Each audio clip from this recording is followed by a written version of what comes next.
Now let's begin in Anambra State, where the security situation is taking a more dangerous dimension. Criminals now resort to beheading of kidnapped victims in the state. The headless body of a former member of the State House of Assembly, Emeka Achukwu, has been discovered 2 weeks after he was abducted from his residence in Ukpor, Nnewi South local government area.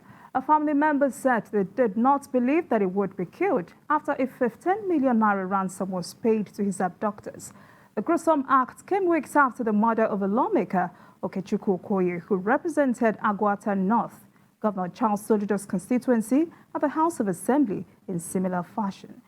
Gentlemen, this is the second beheading of a lawmaker in 2 months.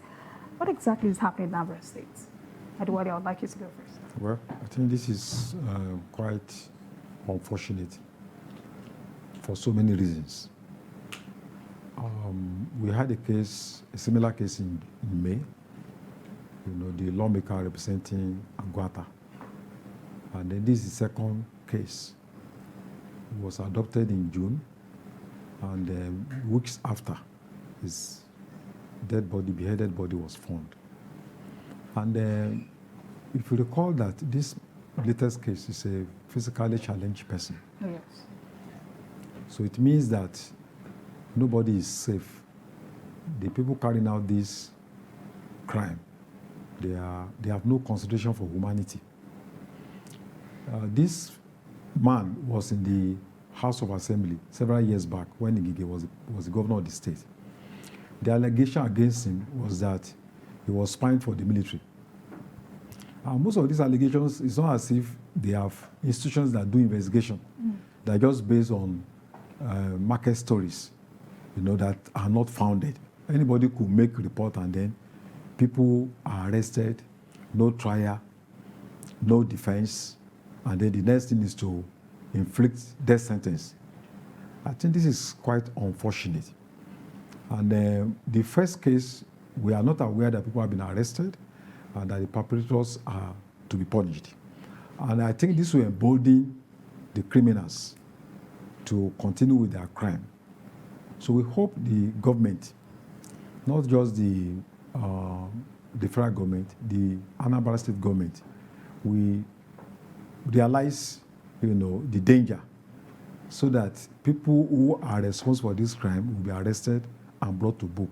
If that does not happen, they will be emboldened to carry out more havoc, to cause more havoc in Anambra State. All right, let's quickly get some thoughts from BKO. BKO, are you there? Now, I would like to know how dangerous this is, because as it looks now, it appears every stakeholder in Anambra State is just looking and basically doing nothing. Well, it's a very precarious situation. The new governor promised amnesty. He waved the olive branch to the criminals killing people in the state. But as we have seen, the killings are unremitting, and we've even seen them take the battle to the home local government of the governor, who came up with the idea of amnesty. So it shows that these guys do not want peace and that they will continue to kill people. Remember in May, after the killing of Okoye, the unknown gunmen, as they are now known, said we give the politicians 48 hours to withdraw all the soldiers in Biafra land or face our wrath or consequences. So for them, as long as soldiers remain in the east, these killings will not stop. As far as they are concerned, it's the politicians who brought soldiers to the southeast. Therefore, they are gunning for politicians, and anyone they can lay their hands upon, they are not going to show mercy. So if the situation does not improve, then you can be sure that more politicians will pay with their lives. What is the point in collecting ransom and then going ahead to kill a politician. But this is the situation in Anambra State. All right, then. Bikeo, let me stay with you a little bit. Now, last year, Southeast governors came together to establish Ebubeagụ.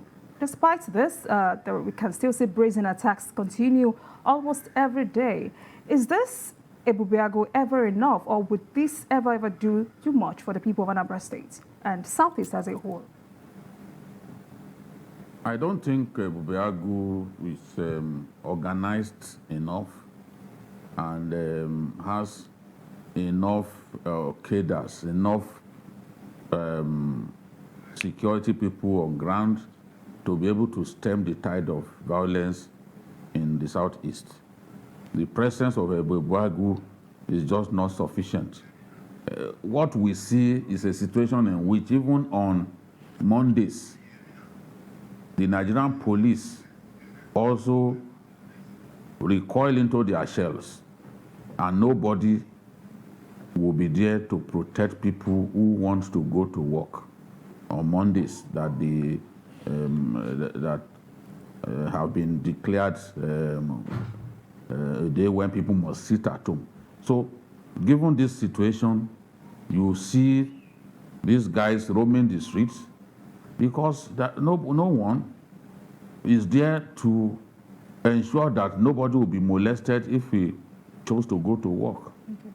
So now people, even schools, have opted to open on Saturdays. Secondary schools open on Saturdays. Some banks open on Saturdays because Mondays are deemed to be public holidays in the Southeast. People are too scared to take the risk of going out to work. That shows the powerlessness of not just Ebubeagụ, but security operatives in that area. I have not seen the effectiveness of Ebubeagụ in the whole of the Southeast. Maybe in Ebonyi. The whole of the Southeast, I do not see the effectiveness of Ebubeagụ, and that's why this situation is getting worse. All right, thank you, Bikeo. Olabisi, you heard what Bikeo said. But for you, does it appear like Southeast governors are now overwhelmed? It's not as if it appears. It's obvious. It's obvious that the criminals are having the upper hand, and it's also obvious that they are operating without being challenged, and that is why we can see all of these killings. And it also shows that even the governor himself, in spite of his concerns, appears to be limited in whatever he can do. So I think Anambra is just their own case represents, you know, Nigeria has its own problems, yes. But the Anambra's case is more complex, and it's unfortunate that you can even see people that are fighting themselves because they're actually killing themselves. And for people to do that without any remorse, you just wonder, what do they want to achieve? What are they after? What could be their motive? What could be the objective of all of these killings? But apparently, they are having the upper hand, and that is just unfortunate.